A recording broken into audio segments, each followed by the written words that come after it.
You are Locked On Warriors POSTCAST, part of Locked On Sports Bay Area, on the Locked On Podcast Network. Your team every day. Yo, what's up, everyone, and welcome back to the Locked On Warriors POSTCAST. I am Eric Engel, aka Triple E, the former producer for the Murph and Mac Morning Show at KMBR.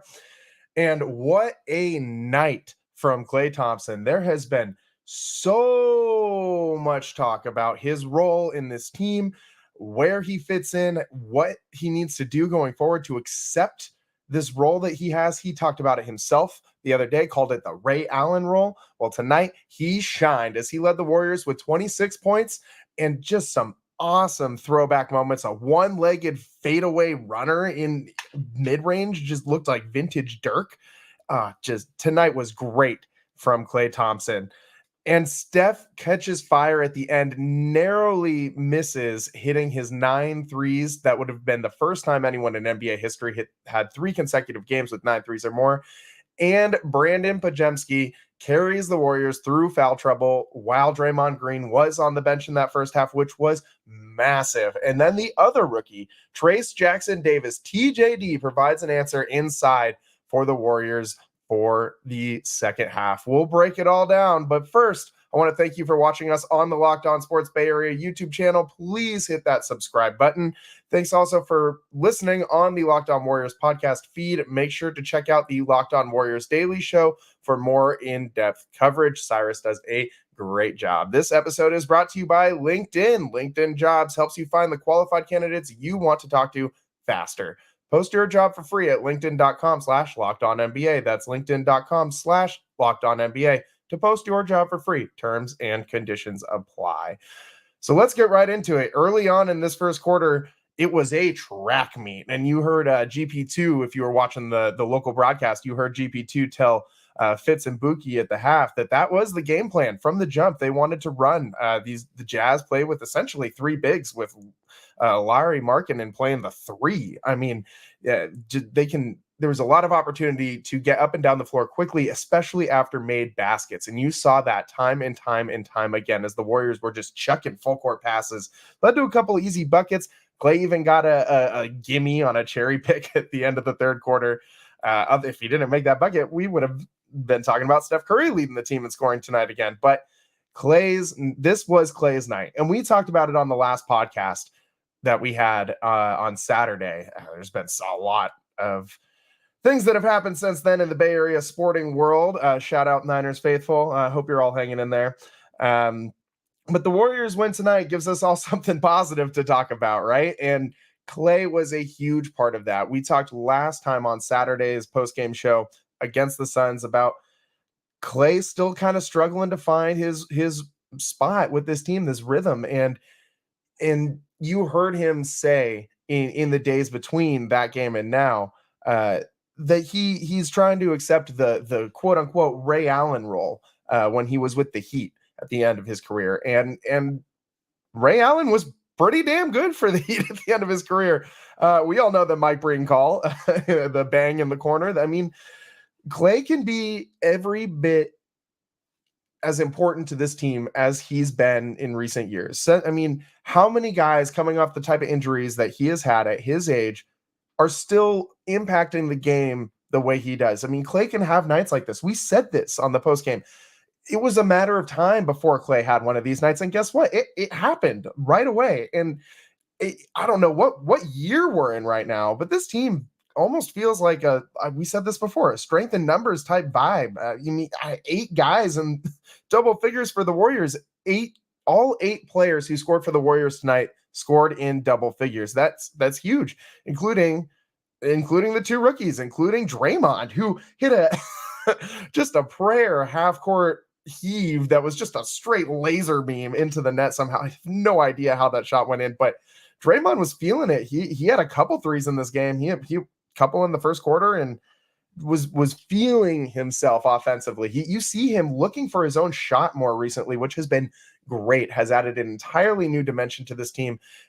It's like a 3-headed monster from the wing coming in when you have Draymond, Kuminga, and Wiggins on the floor all at the same time. They're just bombarding the bucket in the paint. They're just looking to get layups, looking to get dunks. You saw Draymond with a couple more lobs tonight to Kuminga, and GP2 has not missed a shot since he's come back from injury. Incredible. 5 for 5 the other night, 4 for 4 tonight. He actually led the Warriors in scoring at the half. He had 11. Just an all-around phenomenal game from the Warriors top to bottom tonight. Wiggins 17, Kuminga 14. Andrew Wiggins was plus 31 tonight, plus 31. And this was against a Utah team that it was size versus speed from the jump. And you know that the Warriors were looking to run, and Wiggins left a lot of layups on the rim, but it didn't deter them from continuing to attack the basket tonight. And that was a huge part of why the Warriors won. Also, 3-point shooting, it came from everybody tonight. In the first quarter, there was only one Steph 3, but everybody else seemed to be getting their shots up. Wiggins, Draymond, GP2, Podziemski, Kuminga, Klay, every one of these guys hit a 3 in the first quarter. 8 of 14 as a team.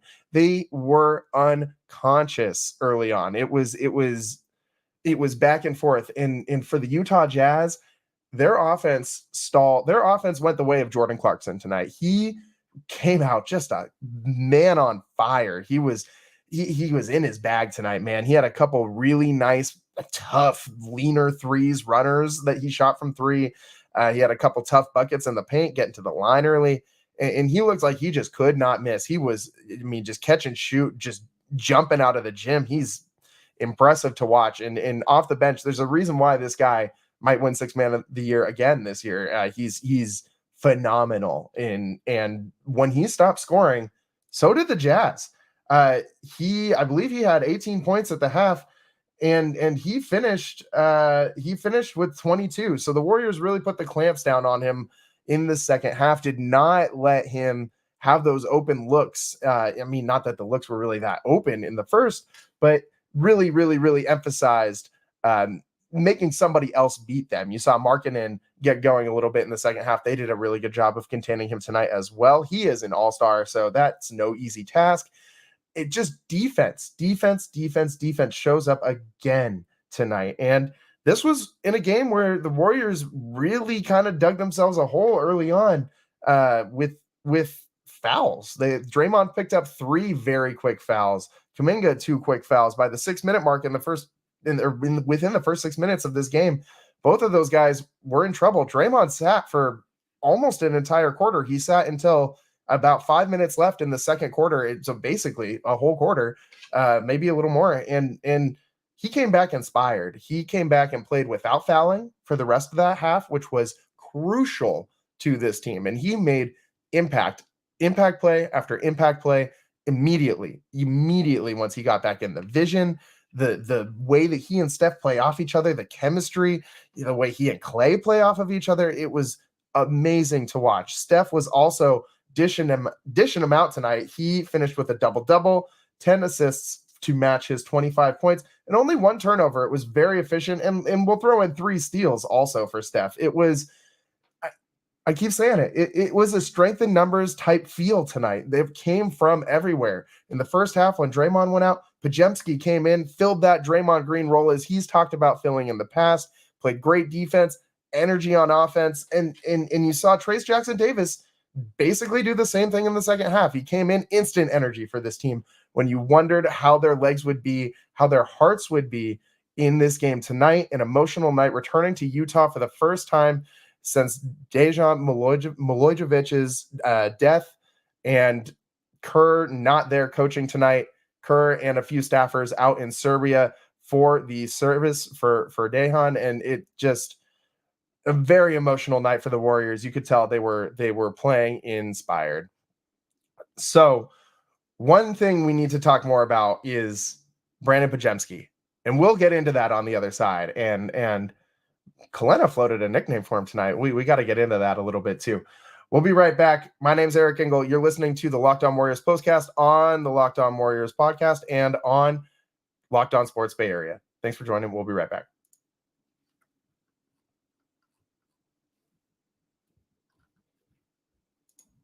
When you're hiring for your small business, you want to find quality professionals that are right for the role. That's why you have to check out LinkedIn Jobs. LinkedIn Jobs has the tools to help find the right professionals for your team faster and for free. In fact, this show right now wouldn't have happened without LinkedIn, as it played a pivotal role in me landing this job with Locked On. LinkedIn isn't just another job board. LinkedIn has a vast network of more than 1 billion professionals you can't find anywhere else. LinkedIn does all that while making the process easy and intuitive. Hiring is easy when you have that many quality candidates. So easy, in fact, that 89% of small businesses get a qualified candidate within 24 hours. And over 2.5 million small businesses use LinkedIn for hiring. Post your job for free at linkedin.com/lockedonnba. That's linkedin.com/lockedonnba to post your job for free. Terms and conditions apply.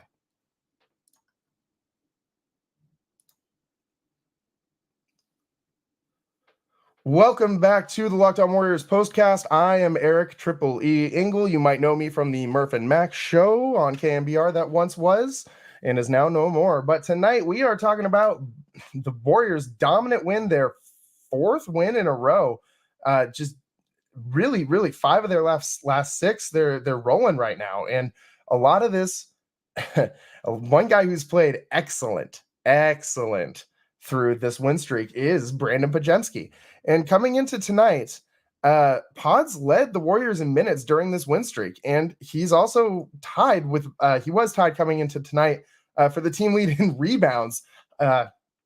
Point guard tied for the team lead in rebounds during this win streak. So he has been playing absolutely lights out. We talked a little bit on the last podcast about his assist to turnover ratio that's been really impressive over that same stretch, and how he set some records with the numbers that he's been putting up with the just do it all type games he's been having. So he has been amazing. But I think what he's been doing has really been kind of overshadowed a little bit by John Kuminga and the developments that he's had, and obviously the greatness that is Steph. But he's been taking big steps nightly, night after night after night, and tonight was no different. Him filling in while Draymond Green was on the bench early on in this game, when it looked like the Jazz could maybe give the Warriors a little bit of trouble, he came in and really clamped down. He provided that spark, that he played that role that Draymond really does. And we all kind of laughed it off when he said that he viewed himself as kind of like a mini Draymond, or that's the kind of guy that he viewed himself as. And we all, Brandon Podziemski physically is not Draymond Green physically. They are two very different guys when they stand next to each other. Their bodies are very different, but he does a lot of the same things. You see him on defense with active hands in passing lanes. You see him getting layups inside, forcing the issue inside, driving the lane, looking to kick, and hitting occasional threes. These are all things that Draymond Green did very, very, very well throughout his career, especially in the early parts of his career before his knees were completely gone. You saw him coming in tonight, ripping off those big ice packs after he was on the bench for that full quarter. Draymond's at the age where those knees, when they're not, moving and lubricated, are going to get a little stiff. And so that it's nice to see a guy like Pods be able to jump in there and have this role. And one other topic I wanted to get into about Podziemski, Kalena floated an interesting nickname for him tonight on the podcast. He called him, or on the broadcast, he called Podziemski AirPods, which I thought was kind of cool. I'll buy it. Let me know what you guys think below in the comments. But I like the name AirPods. I mean, he's not really a high flyer. He's not a big dunker, so maybe not the most accurate nickname I've ever heard for an NBA guy, but catchy. I like it. And let's give my guy an endorsement. Come on, Apple, let's go. Anyways, it was really good to see the contributions from him tonight, as well as his rookie counterpart, Trace Jackson Davis, who came in the second half after not playing in the first at all, and immediately had an impact in the game. We talked about this in the Indiana game when he came in and it started throwing down lobs and getting blocks like right away. And he did the same thing tonight. Trace Jackson Davis finished in double figures and got there really fast. You saw him taking it with authority in the paint, running the court really, really well, playing tough defense inside, really posing a challenge for that Jazz front court. They really, really, really big. Utah has just mountain-sized men. Utah's in the mountains. Funny. More dad jokes on the podcast tonight. Utah just has some mountains inside that, DJD was able to go toe-to-toe with, and that was a big part of tonight's game. The Jazz kind of started to make a little bit of a run in the third quarter when the game kind of started to get into a little bit of a lull. You wondered, is the altitude going to affect the Warriors, their game plan, their strategy at that point in the game? Were they getting winded? All these things were kind of creeping into your mind. And then Trayce Jackson-Davis comes in and provided an instant spark, instant energy. And we've been talking about the Warriors' energy and their spark a lot lately, and it seems to come from a different guy almost every night. Another guy who had a huge impact in this game early on, Gary Payton II. He had 11 points, led the Warriors in scoring at the half. And it seems like it comes from a different place every night. And we keep saying it. We got to come up with a new nickname for this year's squad. But it really does feel like the strength in numbers era. It does. When Chris Paul comes back, it's only going to feel even more so like that. Think of how complete that second unit is going to feel when you add a Chris Paul to it. And you have all these other guys on the team that are contributing already. We've been waiting for guys like Kuminga to blossom into the players that we know that they have the potential to be. And now we're seeing it. We're seeing these fruits right before our eyes, and it's in perfect time right before the All-Star break for things to really gel going down the stretch. And this was a massive, massive, massive playoff implication game. The Jazz were a half game behind the Warriors coming into tonight, and the Warriors now over 500 on the season, 26-25 with the win tonight, and really inserting themselves into the playoff picture. If the playoffs started today, they would be in the play-in, and they have another game in Utah before the All-Star break on Thursday. After playing, they have the Clippers, which will be a really interesting game.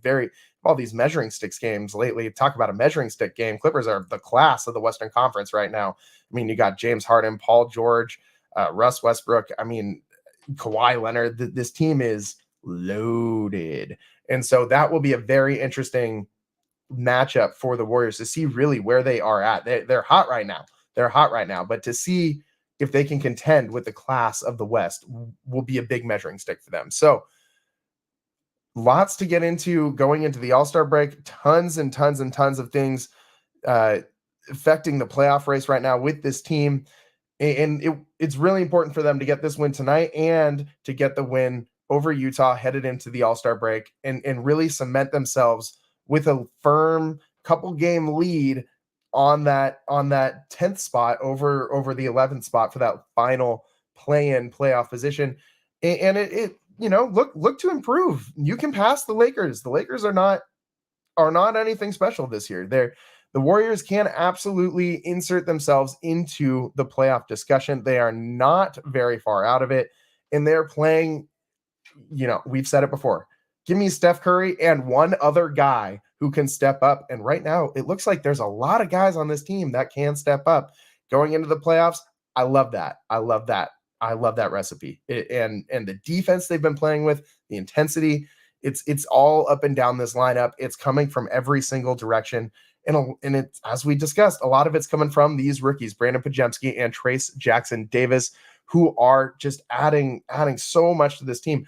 Another interesting thing Pods did tonight, he took a charge early on, which he often does, from Lauri Markkanen, tied him for the league lead in charges with Jalen Brunson, who's having a phenomenal season for the Knicks. Don't count out those Knicks in the East. They are legit this year. I know it's the Knicks, but trust me, they're good. So, just tons and tons and tons of good things tonight from this entire Warriors lineup.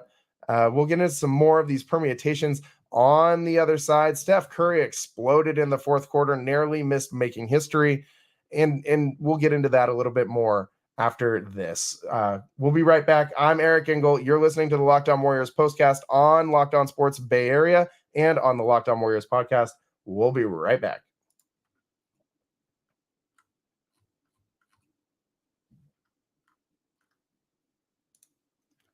Are you the kind of driver that likes to push things a little further? Ever wonder what adventure could be around the next corner? Our friends at Nissan have a lineup of SUVs with the capabilities to take your adventure to the next level. The 2024 Nissan Rogue is perfect for city drives and great escapes. Sounds like the car for you if you live in the Bay Area and make some trips up to Tahoe for the winter, like me. It even has class exclusive Google built in, is always updating assistant to call on for almost anything. Gone are the days of connecting your phone. Google Assistant, Google Maps, and Google Play Store are built right into the 12.3-inch HD touchscreen Infominute system. The 2024 Rogue is the perfect midsize crossover for your next adventure. Nissan's incredible lineup also includes the 2024 Nissan Armada, and it will change what you expect from a full-size SUV. Picture a rugged 4x4 that can seat up to 8 in first-class luxury and style. Tow bigger and explore further in the 2024 Armada. Take the Nissan Rogue, Nissan Pathfinder, or Nissan Armada and go find your next big adventure.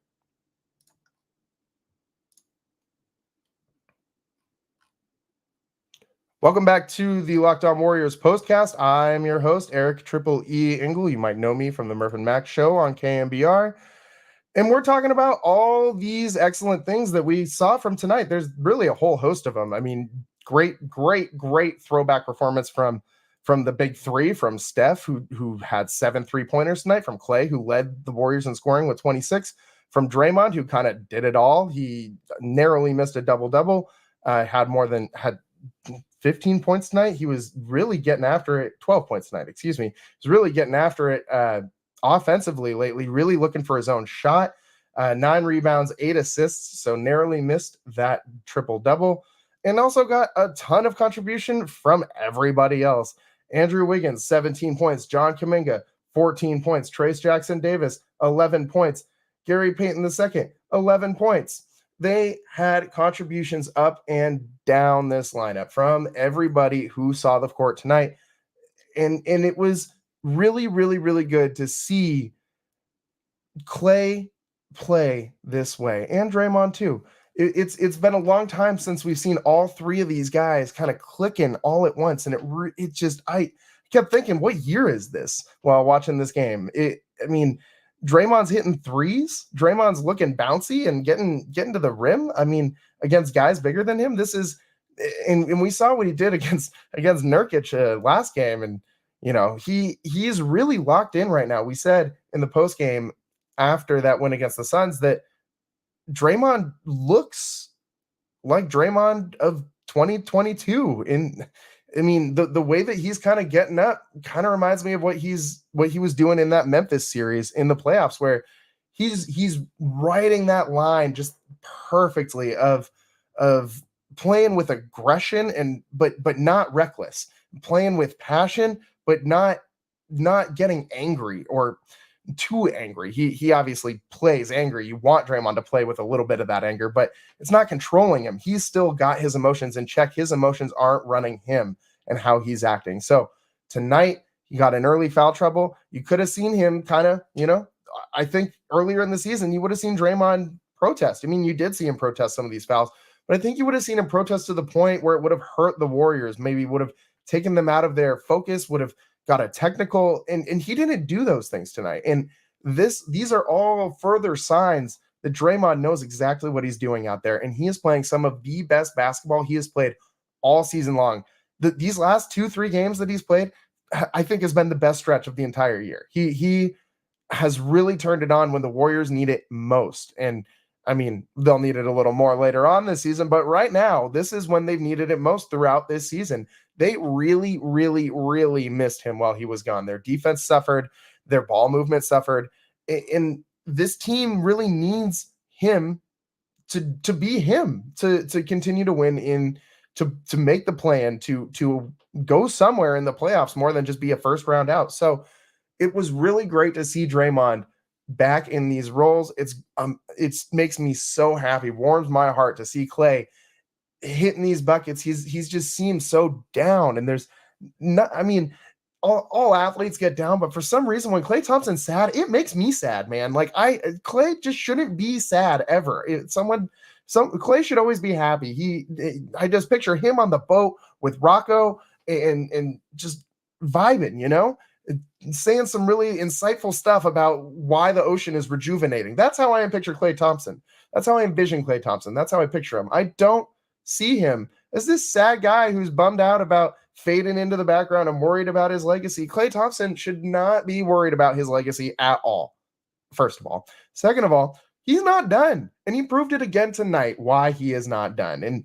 And the scoring output was great. He didn't force too many things. There was one play where he kind of tried to force the issue inside and bad turnover, and it led to a Jazz bucket going the other way. But you saw him immediately rebound from that. And he didn't make a bunch of, he didn't get flustered and feel like, oh, I got to call my own number because I'm hot. No, he's still making passes. He's still trying to go out there and get boards, not just breaking down the court and get the open transition three. But you did see him hit a transition three tonight. You saw him just do these things when the opportunity presented itself. He was taking the game as it came to him. And that is when this team is at its best, when it's flowing like water. Everything on the offense just moving and grooving, back picks, all these things. And we've seen so much more of that lately. And John Kuminga also has been a big part of that. Tonight, when Steph was out in the non-Steph minutes, you saw every single play. Ball went into Kuminga, Kuminga went into the post, and that was how they ran their offense, was predicated on John Kuminga getting his own buckets or creating something for somebody else. So a lot of good things from the Warriors tonight. Really felt like just a turn back the clock type night. And Klay, Draymond, Steph, all doing their thing, getting contributions from everyone up and down the roster. I didn't see that Guy Santos three at the end there. I said earlier that every Warrior who scored was in double figures. Guy Santos actually did hit a three in the last 2 minutes, and so he did not end up in double figures. But he did hit a three, which means that at least that 1, 2, 3, 4, 5, 6, 7, 8 Warriors hit a three-pointer tonight. Just a great contribution from everybody, top to bottom, and against a team that is currently in the playoff position. So the Jazz aren't the I'm not going to call this a measuring stick game. You want to be better than the Utah Jazz. They're a fringe playoff team, but this is a good sign for the Warriors. This is a team that you should beat, and they did. They beat them handily. So great things tonight from top to bottom, and helps a lot of Bay Area sports fans get over what happened yesterday in Las Vegas. And I know I hate to bring it up. I'm sorry. It's the only thing we can think about. It's the only thing I can think about. I know a large portion of you Warriors fans are thinking about that too. It doesn't matter if you're a Raiders fan or a Niners fan, you probably didn't like the result that you saw in the Super Bowl yesterday. So not great, but the Warriors give us all something to be happy about with a big win in Utah tonight. Big playoff implications. Warriors win 129, Utah Jazz 107. Steph Curry had 5 threes in the fourth, 7 total threes. Klay Thompson led the Warriors with scoring with 26 points, and Draymond Green almost ends up with a triple-double. And contributions up and down from everybody on this roster. So really vintage performance. Fun night for the Warriors. And they'll have a real test back at Chase Center on Wednesday versus Kawhi Leonard, Paul George, Russell Westbrook, and I almost said Russell Wilson there. Russell Westbrook and James Harden all come to Chase Center, and we'll see if the Warriors can push the win streak to 5. Oh, one last note. Warriors topped their road win total from last year with this win tonight. They got 12 road wins now. 12 road wins now. Oh, they had 11 all of last season. Fun night. So Warriors will look to keep it rolling going into the All-Star break. They got 2 more, one against that one against the Clippers, and then 1 more game against Utah before we hit the break. We'll see where they're at. But we're liking it now. This is a much better position than we thought they would be in about a month ago. It really is. Thanks so much for joining us tonight. I am Eric Engel. This is the Locked On Warriors postcast on Locked On Sports Bay Area and on the Locked On Warriors podcast channel. Thanks so much for joining us. Really appreciate it. Please hit that subscribe button. Our next show will be after the Warriors' next game, Wednesday after Dubs Clippers at Chase Center, 7 p.m. start on that one. Thanks again. I'm Eric Engel. We'll see you next time. Peace.